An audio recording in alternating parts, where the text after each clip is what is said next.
अंतिम प्रयास। एक समय की बात है कि राज्य में राजा प्रतापी राजा राज करता था। एक दिन उसके दरबार में एक विदेशी आगंतुक आया और उसने राजा को एक सुंदर पत्थर उपहार में दिया। राजा वह पत्थर देखकर बहुत प्रसन्न हुआ।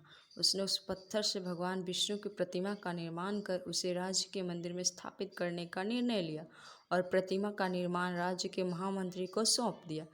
महामंत्री गांव के सर्वश्रेष्ठ मूर्तिकार के पास गया और उसे वह पत्थर देते हुए बोला, महाराज, मंदिर में भगवान विष्णु का प्रतिमा स्थापित करना चाहते हैं। 7 दिवस के भीतर इस पत्थर से भगवान विष्णु की प्रतिमा तैयार कर राजमहल पहुंचा देना। इसके लिए तुम्हें 50 स्वर्ण मुद्राएं दी जाएंगी। 50 स्वर्ण मुद्राओं की बात सुनकर मूर्तिकार खुश हो गया और महामंत्री के जाने के उपरांत प्रतिमा का निर्माण कार्य प्रारंभ करने के उद्देश्य से अपने औजार निकाल लिए।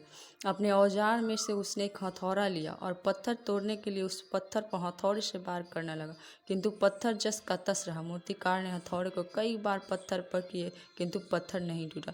50 बार प्रयास करने के उपरांत मूर्तिकार ने अंतिम बार प्रयास करने के लिए उद्देश्य से हथौड़ा उठाया, किंतु यह सोचकर हथौड़े पर प्रहार करने के पूर्व ही उसने हाथ खींच लिया कि जब 50 बार पत्थर करने से टूटा तो अब क्या टूटेगा। और पत्थर लेकर वापस महामंत्री के पास गया और उसने यह कह वापस कराया कि इस पत्थर को तोड़ना नामुमकिन है, इसलिए इससे भगवान विष्णु की प्रतिमा नहीं बन सकती।